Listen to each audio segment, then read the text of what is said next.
remercier toutes et tous de vous joindre à nous aujourd'hui pour les besoins du webinaire sur la segmentation du marché des produits contraceptifs. Ce webinaire, soulignons-le, a été rendu possible avec le soutien du groupe de travail de la coalition sur les approches de développement du marché et aussi grâce à l'engagement et à la disponibilité de nos collègues et partenaires qui ont bien accepté d'être membres de notre panel.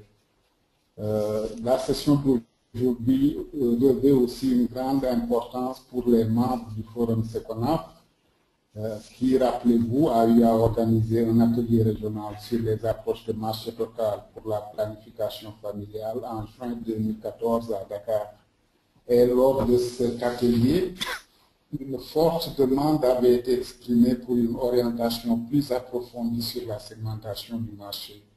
Et justement, pour contribuer à la satisfaction de cette demande, nous avons l'honneur de recevoir Babacar Mané, qui est avec Dipa Rajamani et Fatou Bintou. Ils sont tous du Population Council. Nous aurons aussi Julia White de Population Services International, PSI, et Françoise Armand de Apt Associates. Et je vous annonce que la session débutera avec des présentations PowerPoint qui seront suivies de questions et réponses une fois que les exposés seront bouclés. Et avec l'aide de Jenny, ma collègue, nous allons mettre les microphones de tous les participants en mode muet durant les présentations de manière à pouvoir écouter et entendre nos animateurs. Nous vous serons aussi très reconnaissants de vouloir réserver toutes vos questions jusqu'à la fin des exposés. Ensuite, je vous expliquerai comment la période de vos questions et réponses sera gérée. Et maintenant, sans plus tarder, je vais laisser la parole à nos partenaires panélistes. Le premier à démarrer est Babacar Mani. Vous avez la parole, Babacar. Merci, chers organisateurs. Donc, je m'appelle Babacar Mané, je suis chargé de programme à Population Council. Et donc, j'ai l'honneur, le plaisir de partager cette expérience des résultats de notre étude sur la segmentation du marché, donc de l'anovaginal. Et ce travail a été fait en collaboration avec deux de mes collègues que vous avez cités tantôt, ma collègue Dipa Ramani, qui est au niveau de notre bureau de New York, et Fatou Bintou, qui est ma collègue au niveau du bureau du Sénégal. Donc, je vais passer à la deuxième question. Qu'est-ce qui se passe? Non, on vous entend. Ok, c'est bon. Donc, d'abord, ce que je voudrais dire, c'est que depuis 2013, Population Council a engagé des efforts d'introduction de l'anneau vaginal, qui est une méthode, un produit nouveau contraceptif qui est destiné aux femmes. Et depuis 3 ans, en Afrique subsaharienne, notre institution a engagé ses efforts de introduction. Premièrement, je vais rapidement vous parler de ce nouveau produit. Donc, l'anneau vaginal est un anneau doux, fabriqué avec du caoutchouc en silicone. Il diffuse 10 mg de protection naturelle par jour et cet anneau peut être utilisé de façon continue pendant 3 mois et le fait de l'utiliser successivement, donc 4 anneaux permettent à la femme de se protéger pour l'année. Donc également l'anneau est un produit déjà labellisé dans les pays d'Amérique latine et donc qui est disponible dans les programmes de ces pays. Et donc quand on parle de l'introduction, vous savez très bien qu'il est important de comprendre le marché. Et c'est dans cette perspective que le marché et la créativité potentielle pour ce produit en Afrique subsaharienne, le Pop Council a entrepris un exercice de segmentation du marché. Les objectifs de cette étude, de cette exercice de segmentation portaient sur, d'abord, on voulait estimer parmi les femmes de 15 à 49 ans la promotion d'entre elles, le plein potentiel, sur la base de leur expérience et intention. Et le deuxième objectif de l'étude sur la segmentation portait sur la description des profils et des différents segments en nous basant sur leurs caractéristiques démographiques et socio-économiques. Également, toujours dans le cadre de ces objectifs, nous avons également comme objectif de projeter et procéder à la projection de la demande potentielle selon ces différents segments, en évaluant à la fois leurs besoins actuels et futurs quant à l'utilisation de la norme végétale. Et nous avons tenté également, dans une perspective d'affaiblissement de notre méthodologie, d'extrapoler cette approche pour construire ce qu'on appelle le profil type de la filière AVP au niveau du Sénégal. En termes d'analyse, nous avons, dans un premier temps, procédé à une analyse secondaire des données des enquêtes démographiques et de santé dans les trois pays où nous intervenons, à savoir le Kenya, le Nigeria et le Sénégal. Pour le Kenya, nous avons travaillé avec les données de l'enquête démographique de 2008-2009. Pour le Nigeria, c'est celle de 2008 et pour le Sénégal, nous avons utilisé les données de l'enquête démographique de 2005. Donc, en utilisant les besoins comme variable centrale, nous avons donc procédé à une segmentation du marché donc pour de l'AVP dans ces trois pays. Pourquoi cette approche? L'approche de la segmentation du marché est importante parce que ça permet donc d'avoir une compréhension beaucoup plus fine sur les besoins des clients, surtout dans la période post-pathologie. J'ai oublié de le dire, mais c'est surtout pour les femmes avec qui sont surtout en période post-pathologie. Vous savez que durant cette période, les besoins non satisfaits sont très élevés. Une analyse qu'on avait faite au niveau du Sénégal a montré que ces besoins étaient de 70% parmi ces femmes allaitantes. Donc, cette approche nous a permis d'obtenir trois niveaux de besoins qu'on a pu identifier. Donc, c'est des besoins, les femmes qui ont des besoins partiels, des femmes qui ont des besoins actuels et également des femmes qui ont des besoins potentiels. Donc ceci nous a permis d'avoir donc ces trois segments. Le premier segment que nous avons eu, c'est des femmes qui peuvent changer facilement de méthode. Donc c'est ces femmes qu'on considère comme des femmes ayant des besoins potentiels. Un autre groupe qu'on a identifié à travers cette analyse, c'est les nouvelles actrices de l'anneau vaginal qui vivent surtout dans des zones d'accès difficile et des zones éloignées, donc qui ont ce qu'on appelle des besoins complets. Et vous verrez dans les statistiques que c'est vraiment ce groupe qui est un groupe qu'on va cibler dans le cadre de nos interventions. Et le troisième groupe qu'on a eu à identifier, c'est ce que nous appelons les contributrices à la demande potentielle, les gens des besoins. Donc, nous allons passer maintenant à la description de ces anneaux à travers notre approche. Voilà un peu le profil qui est d'égalité dans le cadre de notre analyse. Nous avons le premier groupe qu'on a considéré comme des femmes qui pouvaient changer, adopter rapidement une méthode de planification familiale. Ce sont surtout des femmes qui sont jeunes, qui ont entre 20 et 29 ans. Ce sont des femmes urbaines, éduquées et qui appartiennent aux pays les plus riches. Et également en termes d'adoption de la planification familiale, déjà des femmes qui utilisent actuellement cette méthode et qui, dans une perspective de disponibilisation de l'anneau, pouvaient être susceptibles d'opter pour l'anneau pour ce nouveau produit.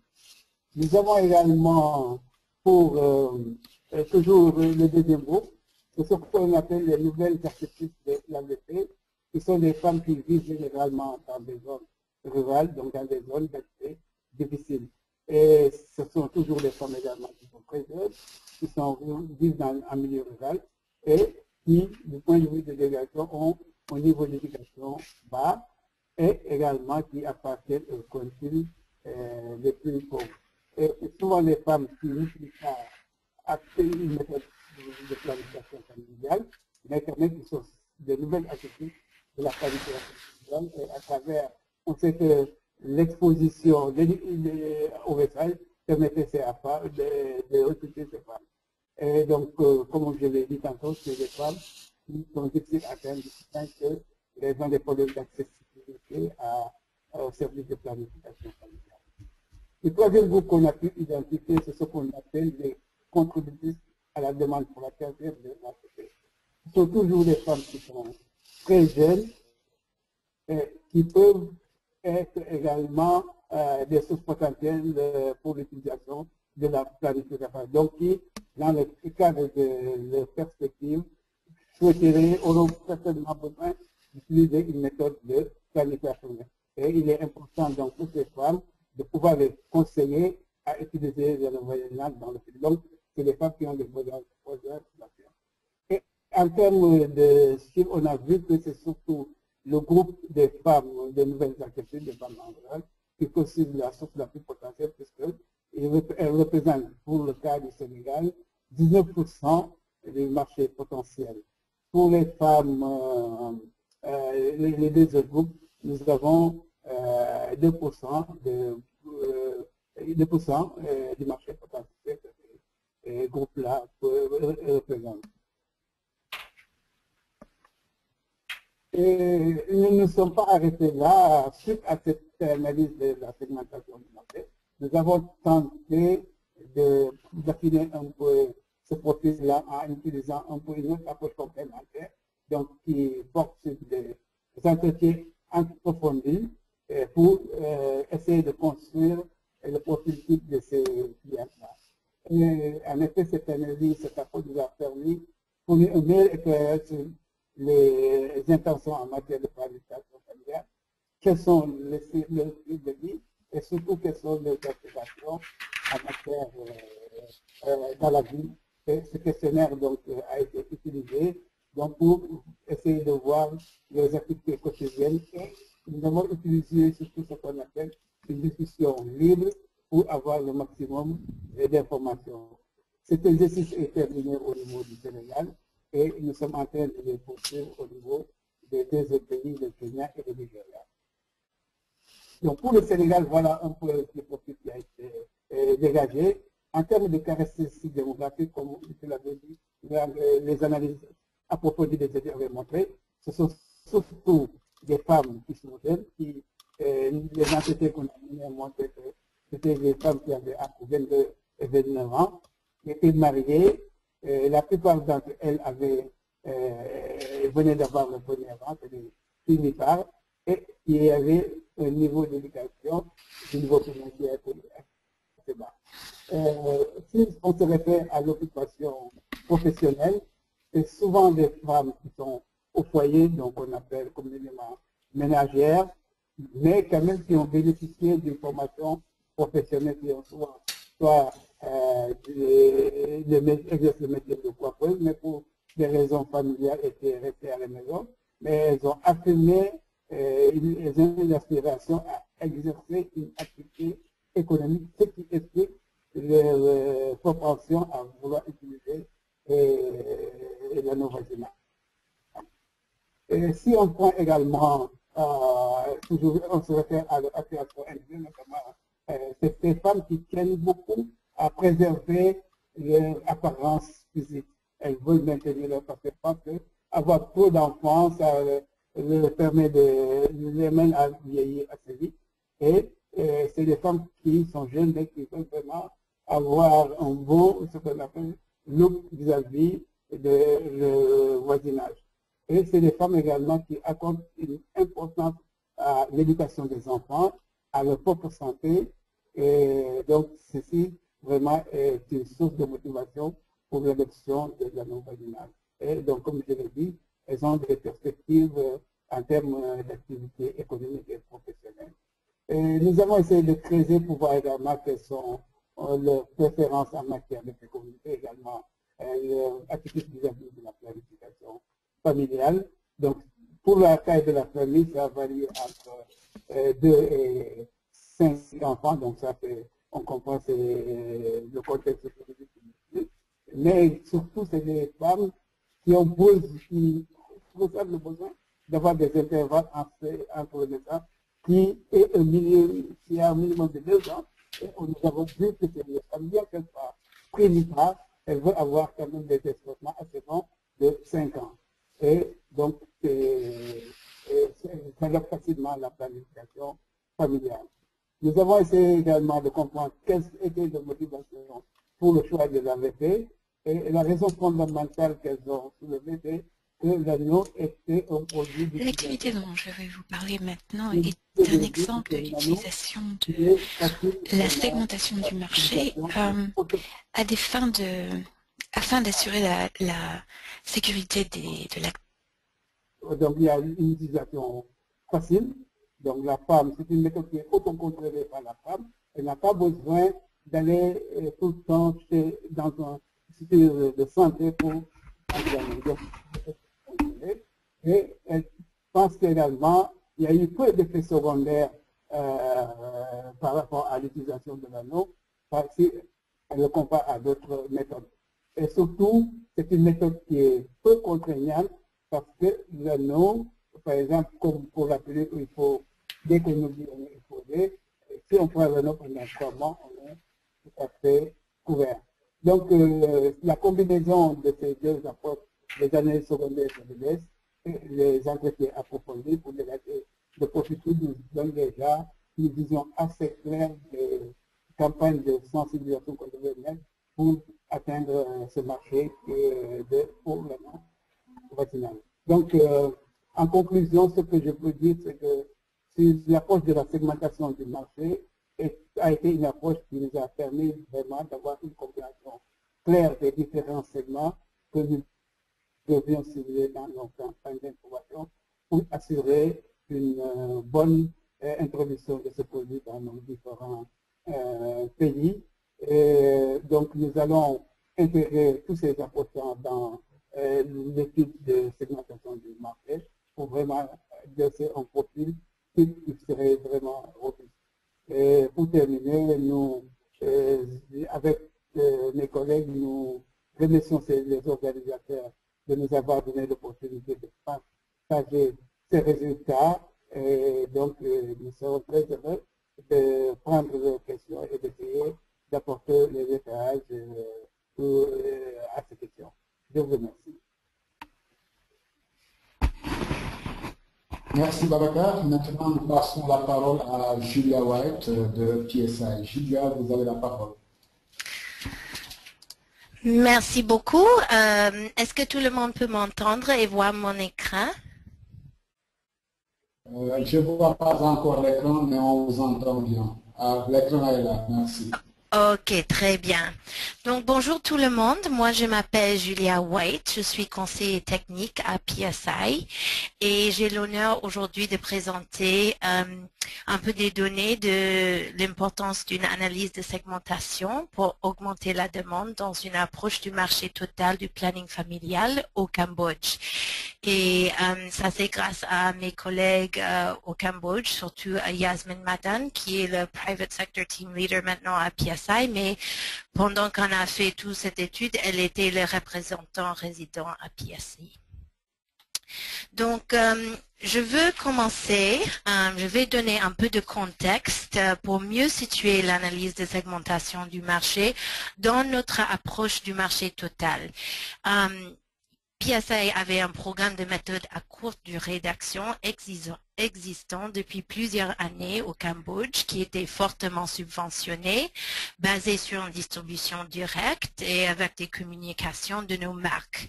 Mais dans les dernières quelques années, nos principaux bailleurs de fonds appuyant ce programme de marketing social et également le programme du secteur public ont commencé à quitter le Cambodge et ne soutiennent plus ces méthodes. Et donc, fondamentalement, notre dossier de méthode à courte durée d'action était à risque puisqu'il n'y avait pas un appui de produit. Nous aurions pu nous concentrer sur l'augmentation de nos produits, mais nous avions décidé d'arrêter et de prendre une vue de l'ensemble de notre programme. Et donc, nous voulions mieux comprendre le marché PF et SR pour comprendre comment travailler avec les secteurs et pas juste les bailleurs pour augmenter l'utilisation du PF. Et en gros, PSI voulait utiliser une approche du marché total du planning familial au Cambodge. Et donc, je vais commencer en partageant avec vous l'analyse du marché total avant de lancer dans la discussion de l'analyse et comment nous l'avions utilisé. Donc, qu'est-ce que le marché total? Donc, tout d'abord, on va commencer avec une explication rapide de l'approche PSI en termes de regardant un marché total. Donc, notre approche pour définir le marché total commence avec la demande. Qu'est-ce que le potentiel du marché total? Et donc, pour répondre à cette question, il faut regarder aux besoins et dans ce domaine du perspective de la santé reproductif. Donc ici, on voit, c'est l'univers des besoins, le gros boule bleu. Puis nous regardons pour voir combien de ce besoin devient une demande actuelle. Souvent, les gens ont besoin d'un produit, mais ils n'utilisent pas à cause de la demande. Et donc finalement, nous regardons pour voir combien la demande est en phase avec l'approvisionnement. Donc, notre approche nous permettant de voir le marché du perspective du consommateur et de voir l'évolution du marché dans des stages différents avant de focaliser sur les secteurs et qui fait quoi. Donc, pourquoi est-ce que ça c'est important? Parce que après tout, comme on voit ici, les marchés sont constitués des êtres humains. Ils ne sont pas juste des espaces inanimés où les produits et les services sont achetés et vendus. Donc, pour avoir un impact sur la santé d'une société, il faudrait écouter et comprendre ce que les consommateurs du marché voudraient, leur motivation, aspiration, émotion. Donc, cette présentation, nous allons regarder les données et les chiffres pour comprendre le marché au Cambodge en 2010. Mais nous allons aussi regarder comment PSI a utilisé les concepts du marketing comme la segmentation du marché pour comprendre les Cambodgiens et leurs besoins. Et donc, après, pour faire des recommandations sur comment répondre et en fin de compte, faire un impact sur la santé du marché et la santé reproductive au Cambodge. Donc, voilà la prévalence de contraceptifs au Cambodge depuis 2000. Nous avions constaté la croissance dans le taux de prévalence de contraception au Cambodge, mais nous voulions mieux comprendre ce qui s'est passé dans le marché. Est-ce que la tendance continuerait si les bailleurs changent ou est-ce qu'il faudrait mettre en place des changements pour continuer à avoir une croissance dans le taux? Donc, pour mieux comprendre, nous avons décidé de regarder à l'état du marché en termes de l'univers des besoins, la demande, la gamme variée de méthodes, utilisation par quintile et l'approvisionnement. Donc, on va regarder ces facteurs maintenant. Donc, voilà l'état du marché en termes de marché potentiel. On a commencé avec regardant l'univers des besoins. Donc, quel est notre univers des besoins? Bon, c'est toutes les femmes en âge de reproduction au Cambodge. Nous attribuons des chiffres réels à cet univers des besoins et nous explorions ces données à travers les différentes utilisatrices et non utilisatrices au sein de l'univers total des femmes en âge de reproduction. Donc, en bleu là, nous voyons qu'une grande partie, ça veut dire 33% de ces besoins, n'est pas satisfaite par des méthodes modernes. Donc, par quintile, nous avons regardé les utilisatrices et non utilisatrices. Donc, on voit les femmes dans les deux quintiles les plus riches, ça veut dire les 4 et les 5, étaient en train d'utiliser beaucoup des méthodes traditionnelles. Pourquoi elles n'utilisent pas des méthodes modernes si elles ont de l'argent, de l'éducation? Pourquoi pas? Donc ça, c'était une question qui restait. Puis on a vu entre les femmes dans les deux quintiles les plus pauvres, il y avait beaucoup qui n'utilisent pas, même qu'elles pouvaient. Donc un taux élevé de besoins non satisfaits. Est-ce que c'est un problème de la demande ou de l'approvisionnement? Donc on continue à examiner la demande. Ici, le diagramme de la demande nous montre les utilisatrices de méthodes modernes selon la gamme variée de méthodes de contraceptifs.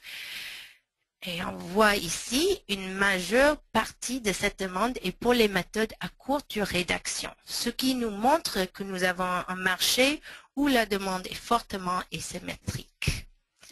Et par quintile, nous avons regardé l'utilisation pour mieux comprendre les tendances.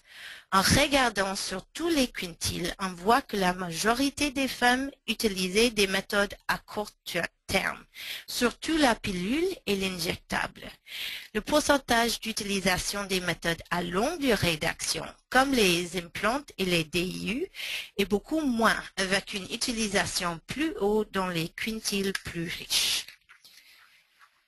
Et aussi, avec plus d'analyse, nous avons vu une baisse constante entre déjà utilisés et utilisés actuellement, liée avec un taux d'arrêt assez élevé. En général, ça veut dire que les femmes qui ont voulu des méthodes PF étaient en train de les essayer, mais elles n'étaient pas contentes avec les méthodes disponibles pour une raison ou une autre, et donc elles arrêtent l'utilisation. On avait besoin d'une analyse plus profonde pour comprendre pourquoi les femmes arrêtent et ce qu'elles voudraient réellement pour assurer que le marché peut répondre à leurs besoins. Dès que nous avons eu une compréhension assez forte du contexte de la demande, nous avons examiné l'approvisionnement. Il est divisé en différents secteurs et nous avons remarqué, là en bleu, que le secteur commercial joue un rôle limité dans le marché. La question, est-ce que c'était à cause de la volonté de payer dans ces pays ou était-ce à cause de la asymétrie du marché du côté approvisionnement? Donc ça, c'était une question qui restait aussi. Donc, nous sommes allés au plus profond du problème et le tableau ici, ci-dessus nous montre l'utilisation des marques de marketing social subventionnées et celle des contraceptifs oraux fournis gratuitement par le secteur public par quintile chez les femmes en âge de reproduction. Ceci a contribué à l'illustration du problème. Les groupes, voilà, en revenu élevé, quintile 3, 4 et 5, ont utilisé soit le produit gratuit du secteur public ou soit le produit fortement subventionné. Ceci nous montre de toute évidence que nous avons perdu de subventions pour une grande partie du marché, pour des quintiles qui n'avaient pas réellement besoin de subventions. Donc, avec ces données, nous avons mieux compris le marché et les priorités. Il y a l'espace et la possibilité de développer le marché de l'SA au Cambodge, mais il y a plusieurs priorités. Donc, on a vu que le TPC augmente, mais il reste encore beaucoup à faire, surtout avec la demande et surtout les normes utilisatrices. C'était aussi, on a vu, nécessaire de s'attaquer aux écarts d'équité parce qu'on pouvait mieux cibler la subvention par quintile. Et aussi nécessaire de comprendre les secteurs agissant sur les différentes méthodes de PF. Ça veut dire que pourquoi ils n'utilisent pas souvent les méthodes à longue durée d'action contre les courtes durées. Donc, avec ces priorités, on a dit c'est important d'identifier les différents moyens de mieux cibler les femmes en âge de reproduction. Et en gros, pour pouvoir développer le marché total, nous devons commencer par une meilleure compréhension de la population cible. Ça veut dire, comme on a vu déjà cette photo, les êtres humains qui constituent le marché et leurs challenges et les besoins. Donc, c'est là où on a commencé à voir l'importance de l'analyse de segmentation du marché. Donc, qu'en savons-nous déjà? Bon, on savait déjà l'utilisation des méthodes modernes au regard des éléments suivants: âge, quintile socio-économique, géographie, niveau d'éducation et source d'approvisionnement, comme on a déjà vu et aussi comme est déjà dans le EDS. Mais ce que nous ignorons, qu'est-ce qui a déterminé le choix des méthodes modernes de l'EPF chez les femmes? Donc là, on n'avait pas encore les variables économiques et socio-psychographiques, utilisation antérieure d'une méthode de PF, de période de vie reproductive et des couples, informations qui répondent à qu'est-ce qui détermine la source d'approvisionnement et introduction à l'intervention programmatique. Donc, comment nous munissons-nous de ces déterminants pour mieux cibler les femmes en âge de reproduction dans les secteurs différents? Ça veut dire public, marketing social et commercial. Donc, voilà, c'est là. Donc, nous avons décidé de faire une analyse de segmentation du marché pour diviser la population cible en groupes homogènes ayant des besoins ou des caractéristiques similaires pour nous aider à mieux comprendre la population et comment les cibler. Donc, pour notre étude de segmentation, l'objectif, c'était d'identifier les segments uniques sur la base double des caractéristiques psychosociales et des comportements pour le ciblage des produits, des services et des messages de PF. Le processus, c'était une revue de la recherche existante à un processus itératif avec l'équipe et les parties prenantes du programme. Et ça, c'est pour guider l'élaboration des outils de recherche. Et les résultats attendus, c'était processus participatif avec l'équipe et les parties prenantes pour élaborer des suggestions pour la programmation de l'EPF. Le processus de segmentation, juste pour tous être sur la même page, c'était de déterminer les variables qui influencent la segmentation psychographique, démographique, dimension des comportements. 2, analyse factorielle à 2 dimensions, réduire le nombre de variables psychographiques et créer des facteurs psychographiques. 3, se munir des facteurs récemment créés et les variables démographiques et comportements pour classer les personnes interrogées en segments mutuels, exclusifs, en utilisant la méthode de cluster simultané. Et 4e, évaluation, identification, profilage des segments. Et voilà les résultats. Donc, on a eu les 4 segments et leur taille. Donc, en violet, on a les citadines modernes. En anglais, bon, c'était une traduction. En anglais, c'était Modern Urbanites. En bleu, la jeunesse rurale réceptive, Receptive Rural Youth. En rouge, les limiteuses avec des ambitions, Aspirational Limiters. Et puis en vert, les traditionnalistes sensibles au prix, or Price Sensitive Traditionalists. Et on voit le taille pour chacun. Donc, comme nous avons un temps limité, je vais juste partager avec vous un peu de la richesse de compréhension de ce type d'étude en regardant le segment limiteuse avec des ambitions.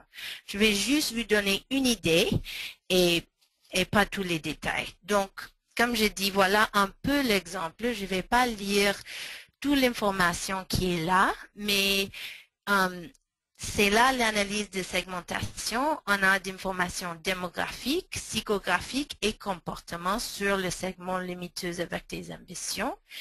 Et j'ai mis en gras quelques éléments que je vais lire. Donc, on voit, elles sont un peu plus âgées, donc 30% en plus de 39 ans. Et ils ont des régions de résidence mixtes. Et elles sont mieux éduquées, comme on voit. Donc, psychographique, sous ça, on voit qu'une acheteuse ambitieuse se soucie de marque et de l'image. Aussi, un autre point important, la qualité, l'assurance et la réputation sont très importants lors du choix d'une méthode de PF. Et autre point en gras là, l'efficacité de prévenir une grossesse est important pour elle. Et sous le comportement, c'est juste... il a l'autre information, mais juste souligner que le DIU, c'est à 17%. On voit l'utilisation de la méthode. C'est toujours le contraceptif oraux qui est plus haut, mais on voit dans la méthode à longue durée que c'est le DIU qui est plus haut. Et aussi, elles ont vu un message de PF. Donc, ça veut dire que c'est important d'utiliser plusieurs voies de communication parce qu'elle aussi, elle utilise plusieurs voies. Donc, quelques autres petits exemples de types d'informations et les richesses qui peuvent venir. Ici, on voit les limiteuses avec des ambitions en termes de connaissances et utilisation de l'EPF. Donc, on voit le pilule, injectable, DIU et implant. Je vais focaliser sur le DIU en vert et on voit que elles ont une forte utilisation de DIU que les autres utilisatrices de méthodes modernes. Bon, ça, on ne voit pas ici, mais on voit que elles sont à 17% sur utilisation actuelle et que la méthode préférée, c'est 18%. Et elle voit que 39% a considéré même l'utiliser, donc c'est assez élevé. Aussi, si on avait vu tout l'ensemble de données, on pouvait voir que positivement, il y a presque 100% connaissance de chaque méthode parmi tous les segments. Ici, on voit que c'est très haut avec les limiteuses, avec des ambitions, et ça, c'est reflété avec les autres segments aussi, juste pour donner un peu le background là. Maintenant, en regardant encore les limiteuses avec des ambitions, on peut regarder des sources d'obtention des méthodes de PF. Et ici, si on regarde encore le DIU, juste parce qu'on est en train de regarder ça, on voit que le source de méthode varie considérablement selon la méthode, mais ce segment se repose davantage sur le secteur public pour l'utilisation du DIU et sur les ONG pour l'utilisation des implants. Donc là, sous DIU, on voit que le bleu, c'est assez haut et le bleu, c'est secteur public. En voie totale, c'est 53% et c'est assez haut. Donc, avec cette information, qu'est-ce que nous faisons et comment la convertir en termes de décisions programmatiques pour une approche totale du marché et des décisions de marketing. Donc, comme j'ai dit, on a juste regardé une idée de type d'information, mais on avait cette richesse d'informations sur tous les segments. Et si on regarde toute cette information en général, on voit qu'une recommandation peut être de concentrer les efforts de marketing et de programmation sur les consommateurs et les méthodes qu'elle considère. Ça veut dire traduire la considération à l'utilisation. Parce que, comme j'ai dit avant, la plupart d'elles, elles connaissent les produits, mais où on peut mettre le focus sur cette traduction de considérer en méthode à vraiment l'utiliser. Aussi, on peut concentrer les efforts sur des segments qui ont des prévalences plus élevées pour certaines méthodes. Au lieu de les présenter tout, pour être plus efficace, on peut, en présente surtout toutes les méthodes, mais on peut les aider avec ceux qui voudraient utiliser ou où ils ont une prévalence plus élevée. Comment on peut dire ça en termes de limiteuses avec des ambitions? Eux, ils ont déjà 18% comme méthode préférée, les DIU. Donc, ça veut dire qu'on peut concentrer les efforts sur les DIU parce qu'après le pilule, c'est leur méthode préférée. Et aussi, les utilisatrices ils continuent à l'utiliser. Et seulement 17% utilisent le DIU, donc il y a l'espace à augmenter l'utilisation. On peut aussi focus le marketing et la programmation sur l'introduction d'un produit PF au prix moyen qui répondent à leurs besoins de qualité marque et qui utilisent plusieurs voies de communication parce que comme on a vu avant, elles utilisent plusieurs voies de communication, donc ça c'est plusieurs façons de parler avec elles. Et aussi on a vu qu'elles utilisent beaucoup de produits gratuits du secteur public et aussi de marketing social. Donc peut-être si on joue sur leur intérêt dans les marques et la réputation de produits, on peut introduire quelque chose au prix moyen. Et finalement, c'est d'introduire les messages en ce qui concerne l'analyse coût-avantage des DIU. On n'a pas vu ça dans notre donnée parce qu'on allait vite, mais c'est que si on avait regardé toutes les données, on voit elles s'inquiètent un peu de coût élevé des DIU. Donc, ça vous donne une idée qu'il faut parler de ça dans le message avec elles. Donc, ça, c'est juste pour donner une idée de recommandations de type marketing et de programmation qu'on peut faire avec ce type de richesse d'information. Et en conclusion, ça vous donne juste un goût de la richesse, mais ça montre un besoin d'une compréhension des interventions nécessaires au niveau consommateur, la demande, et une compréhension des besoins en termes d'approvisionnement. À cause du timing, on ne va pas regarder le développement des interventions, mais c'est normalement, on suit tout ça avec un travail avec le gouvernement pour utiliser l'information pour développer les interventions spécifiques à chaque secteur. Ça veut dire national, ONG, secteur privé et pour chaque segment. Donc, on peut aussi dire cela est en cours au Cambodge, donc vous pouvez rester à l'écoute pour gagner plus d'informations sur l'expérience d'AMT au Cambodge et les résultats. Donc, je voudrais vous remercier beaucoup pour le temps et je remercie les organisateurs pour nous donner l'opportunité de parler sur notre expérience. Merci beaucoup. Merci beaucoup, Julia. Donc, nous allons passer la parole à Françoise Armand. Françoise, vous avez la parole. Bonjour, est-ce que vous m'entendez? Je vous entends très bien. Est-ce que vous voyez mon écran? Je le vois très bien aussi. D'accord. Alors, je peux commencer. Bien, bonjour à tous. Je m'appelle Françoise Armand, je travaille pour Apt Associates et je m'occupe de questions relatives au secteur privé de la santé. L'activité que je vais vous présenter est focalisée sur l'utilisation de la segmentation de marché à des fins de prise de décision en ce qui concerne la sécurité de l'accès aux contraceptifs. Donc, je vais me baser sur un exemple, l'exemple du Paraguay, et c'est une activité qui remonte à 2010.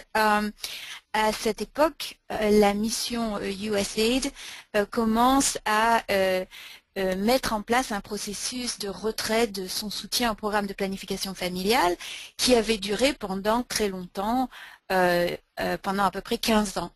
Le Paraguay, pour résumer un petit peu où se situe ce pays, il est à côté du Brésil, de l'Argentine et entouré par le Brésil, l'Argentine et la Bolivie. C'est un pays qui a une population d'environ 6 700 000 habitants et un revenu moyen par habitant de 6 800 $. Donc un pays que on caractérise comme un revenu moyen. Donc en 2010, USA commence à se poser la question de savoir est-ce que le Paraguay est prêt au retrait de l'aide au programme de planification.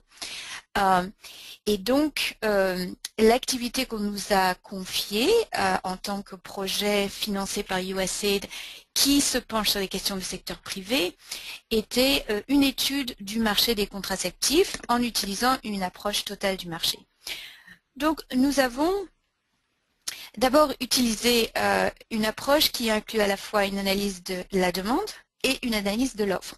Donc une analyse de la demande serait à peu près similaire à ce que vient de nous présenter Julia au Cambodge, moins les études psychographiques, mais plus la question de savoir en utilisant l'enquête démographique et de santé, où les utilisatrices se procurent les méthodes contraceptives, donc dans quel secteur et en quoi elles peuvent se différencier selon leurs revenus et selon l'endroit où elles habitent. Nous avons aussi regardé donc l'offre et c'est quelque chose que nous avons fait en nous penchant plus particulièrement sur le secteur privé, puisqu'on connaissait bien les questions d'accès au secteur public, mais le secteur privé était en pleine évolution, donc il fallait savoir s'il y avait de nouveaux fournisseurs, si cette offre avait changé, si les prix avaient changé. nous avons complété ces analyses avec des entretiens avec des personnes concernées dans le secteur public, secteur ONG et le secteur commercial. Donc d'abord, une chose qui est ressortie immédiatement, ce qui est important, je dois préciser, c'est quand on fait une analyse secondaire des études démographiques et de santé, il est important de regarder, si possible, sur plusieurs années, quelle a été la tendance, qu'est-ce qui change sur ce marché. Donc la première chose qui est ressortie, c'est une très forte et assez rapide augmentation du taux de prévalence contraceptive. Donc on voit qu'on passe d'à peu près 45% d'utilisation en 90 à presque 80% en 2008, ce qui correspond à un taux de prévalence contraceptive similaire à celui des pays les plus développés. Si on regarde l'évolution des types de méthodes qui sont utilisées, ce qui est assez caractéristique au Paraguay, c'est que, contrairement à d'autres pays d'Amérique latine, il y a eu une répartition relativement égale de l'utilisation des différentes méthodes. Je note que à cette époque-là, l'accès aux implants était pratiquement inexistant. Donc la répartition s'est faite entre la stérilisation, les préservatifs masculins, les injectables, le DIU et les pilules contraceptives. Donc on voit que cette répartition n'a pas tellement changé au cours du temps et donc elle est très caractéristique du Paraguay. Les utilisateurs, par contre, on a vu un changement entre 2004 et 2008, en ce sens que les nouveaux utilisateurs, donc cette population de nouveaux utilisateurs, est venue de plus en plus des couches les plus défavorisées, donc des couches pauvres et plus pauvres, les quintiles les plus pauvres. Alors en termes d'approvisionnement, si on regarde ce diagramme, on voit que la part du secteur public a beaucoup augmenté en fait. Elle est passée à 36% en 2008. Et par contre, le secteur privé, donc qu'on appelle le secteur privé à but lucratif, il s'agit là des médecins privés, donc des cliniques privées. Vous voyez que les pharmacies à l'autre bout du diagramme sont sorties du secteur privé, traitées individuellement par l'étude démographique et de santé. On voit que les pharmacies représentent une très forte part de marché dans l'approvisionnement. Ce qu'on appelle private, je m'excuse de n'avoir pas traduit le diagramme, il n'était pas disponible, donc il aurait fallu tout refaire en français. Si vous regardez private non-profit, il s'agit d'ONG. Il y en a en fait très peu au Paraguay qui sont spécialisés dans la planification familiale. L'IPSC représente l'Institut de protection sociale. C'est une sorte d'institut de sécurité sociale, avec une part de marché qui augmente mais qui reste minimale. CEPEP est une ONG, l'équivalent d'une organisation de planification familiale, d'ailleurs affiliée à l'IPPFE. Donc on voit cette évolution, mais ce qui ressort le plus, qui est en fait le plus remarquable, c'est l'augmentation de l'utilisation du secteur public. C'était aussi une source de préoccupation, parce que qui dit secteur public plus important dit aussi pression sur les ressources publiques. Alors si on regarde les sources d'approvisionnement par quintile, ce qu'on remarque, c'est que cette augmentation des sources dans le secteur public s'est fait principalement dans les couches les plus pauvres. Donc on voit que les couches les plus pauvres, 68% utilisent le secteur public. Alors que parmi les couches les plus riches, on voit que cette utilisation du secteur public a baissé ou est restée exactement la même. Par contre, l'utilisation des pharmacies, donc si on descend au niveau des pharmacies, on voit que les couches moyennes et plus favorisées ont augmenté leur utilisation des pharmacies. Donc on voit d'une part une utilisation du secteur public qui augmente considérablement dans les couches les plus défavorisées et une utilisation du secteur donc commercial, puisque en pharmacie, dans les couches les plus privilégiées, disons. Si on regarde ce qui s'est passé au niveau des résidents des zones urbaines et rurales, on voit aussi un phénomène un peu similaire, mais le secteur public est bien sûr une source d'approvisionnement privilégié dans le milieu rural, mais là c'est vraiment une augmentation très importante puisque 51% des résidents utilisent le secteur public. Alors qu'on trouve que dans le milieu urbain, si vous descendez au niveau des pharmacies, ce sont quand même les pharmacies qui, de loin, sont les sources d'approvisionnement les plus importantes.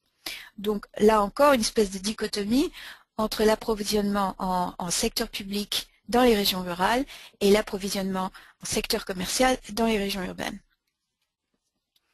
Alors maintenant, bon, je vais passer à quelque chose de différent en fait. On regarde l'offre. Il ne s'agit plus seulement donc de la demande, mais l'offre. Alors on s'est penché plus particulièrement sur le secteur privé pour savoir un peu d'où venait cet approvisionnement en produits contraceptifs. Donc puisque les pharmacies représentent une source d'approvisionnement privilégiée, on voulait savoir ce qu'ils se vendaient en pharmacie. Et ce qu'on note, c'est qu'à partir de 2007, il y a eu une véritable prolifération des marques de contraceptifs et des fournisseurs de marques de contraceptifs. Donc non seulement plus de marques, mais plus de fournisseurs. Donc dans le petit tableau à droite, ce que vous voyez, ce sont les sociétés qui fournissent les contraceptifs.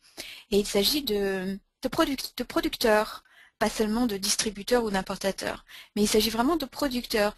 Donc ce qui s'est passé entre 2005 et 2009, c'est que tout d'un coup, avec cette augmentation de l'utilisation des contraceptifs, donc due à l'augmentation de la prévalence très rapide, eh bien les fournisseurs ont commencé à fabriquer les contraceptifs.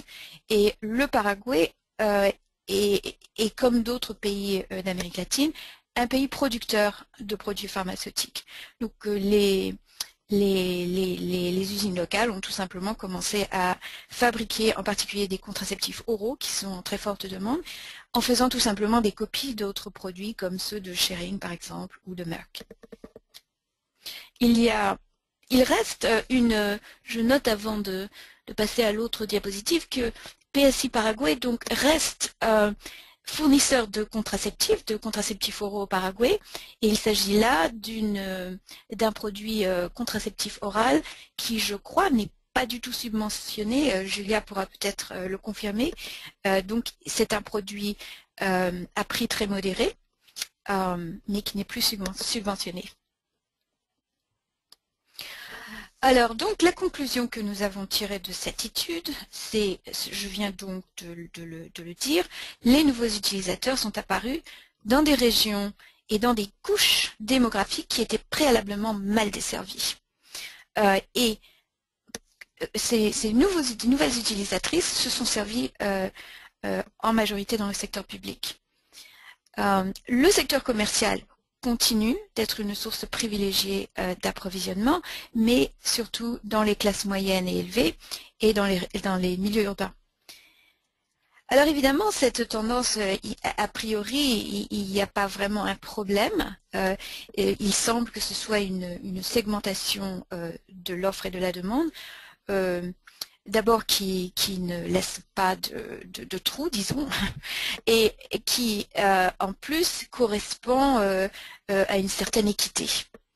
Par contre, avec ces nouvelles utilisatrices qui viennent s'approvisionner dans le secteur public, ça crée une pression donc, sur le ministère de la Santé. Alors qu'est-ce qui s'est passé? Pourquoi ce changement dans la segmentation du marché? Tout simplement parce que le secteur public a vraiment fait de gros efforts et réussi à répondre aux besoins des couches les plus pauvres et des plus reculées. Comment est-ce qu'ils ont réussi à faire ça?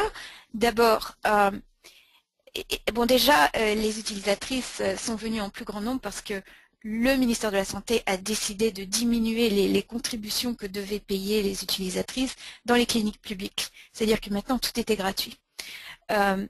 Ensuite, grâce en particulier au soutien du projet Deliver, donc financé par USAID, les problèmes de rupture de stock se sont considérablement réduits. Donc les ruptures sont passées de 82 à 48%, ce qui est remarquable. D'autre part, il y a eu l'inclusion officielle des fournitures de contraceptifs dans le budget national. C'est-à-dire que maintenant, l'approvisionnement a été assuré du point de vue financier. D'autre part, il y a eu une réglementation a été passée qui permettait aux clients dans les milieux ruraux d'obtenir des quantités plus importantes de contraceptifs de façon à n'avoir pas à revenir tous les mois dans le centre de santé.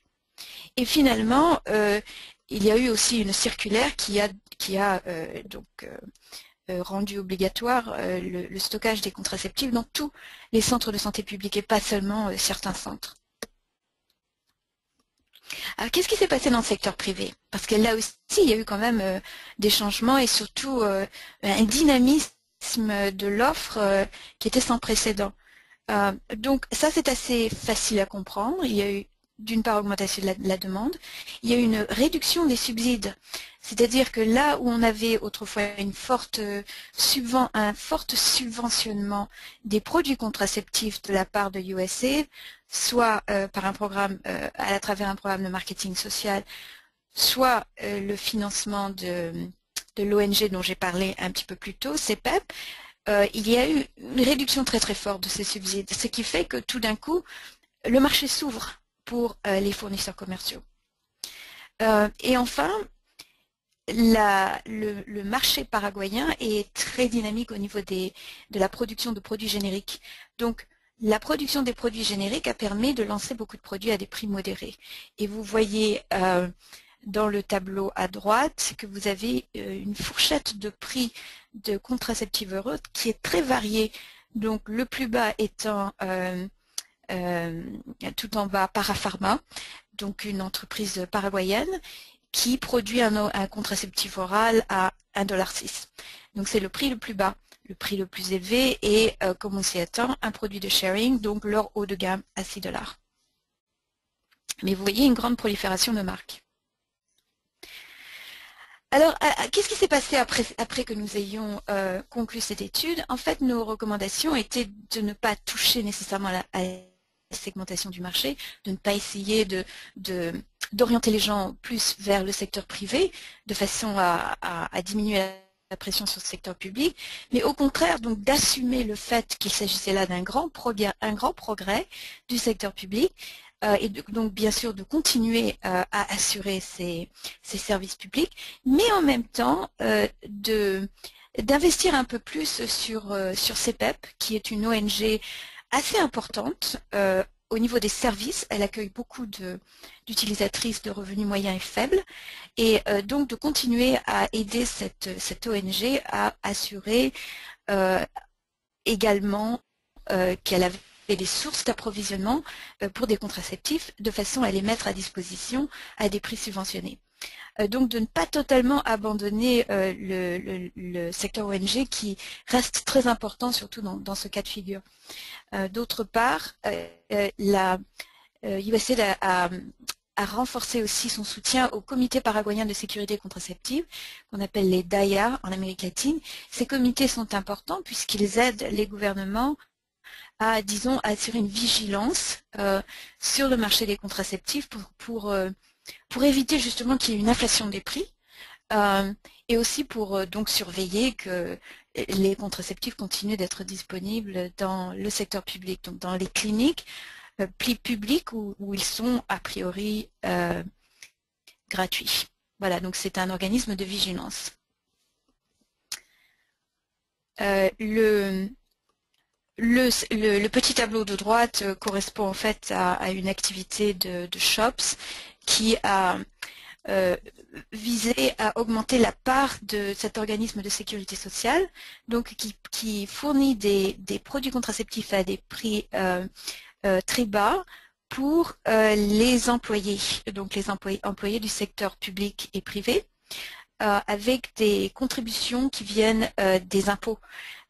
Donc c'est quelque chose qui ressemble un peu à la sécurité sociale en France. Et la part de marché de l'IPSC a augmenté. ce qui était une bonne chose. Voilà, donc en conclusion, je voudrais dire d'abord que quand on utilise la segmentation de marché pour ce genre d'exercice, c'est vraiment important les sources d'approvisionnement. Il faut aussi noter que le mix public-privé, donc la répartition entre les sources privées et les sources publiques, évolue toujours. Il n'est jamais statique. Donc il est fortement influencé par le dynamisme du marché lui-même, les subventions qui peuvent être accordées à certains fournisseurs et évidemment à la concurrence. Le troisième point, c'est que disons, au fur et à mesure que les bailleurs de fonds retirent leur soutien à des programmes de planification familiale, il est important de laisser derrière des institutions locales fortes et capables donc d'assurer cette vigilance et éventuellement aussi de continuer à assurer une offre produit à prix modéré, dans la mesure évidemment où c'est possible d'un point de vue de pérennisation. Voilà, et au fil du temps, donc, le mix public-privé est susceptible de changer d'une méthode à l'autre. Je fais référence au fait qu'au Paraguay, pour l'instant, il continue à y avoir une préférence pour les pharmacies. Pourquoi? Parce que les Paraguayens utilisent énormément de méthodes courtes, donc les pilules, les injectables. Mais si cette demande devait se déplacer vers des méthodes plus longues comme le DIU ou les implants, qui maintenant sont introduits au Paraguay, il risque d'y avoir un déplacement plus accru vers le secteur public, qui évidemment offre ces méthodes à des coûts beaucoup plus modérés que dans le secteur privé. Donc les méthodes longues ont tendance à être très chères dans le secteur privé. Voilà, donc c'est à peu près tout ce que je voulais partager avec vous. Je vous remercie de votre attention et je remercie les organisateurs de ce webinaire.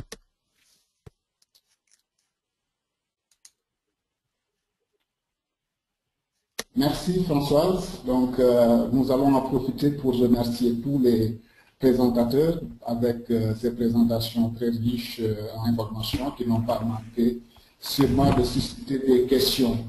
Maintenant, nous allons passer à la phase des questions et réponses, même si le temps est pratiquement terminé. Et une information, une instruction, c'est-à-dire que pour pouvoir poser une question, vous avez juste devant votre nom une icône, levez la main, bon, sous forme de main, raise your hand, donc vous appuyez dessus. S'il y a des problèmes aussi relatifs plutôt à la qualité du son, vous pouvez taper votre question directement. Et là, donc, sans plus tarder, nous vous donnons la parole pour poser vos questions. Merci.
Jenny, il y a des questions écrites?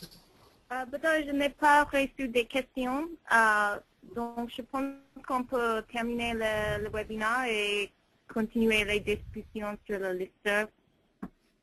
Ok, c'est une bonne suggestion. Donc, nous remercions beaucoup Babacar, Difa Ndeye Fatou, Ndeye Bintou plutôt, du Population Council, Julia White de PSI et Françoise Armand de Associés.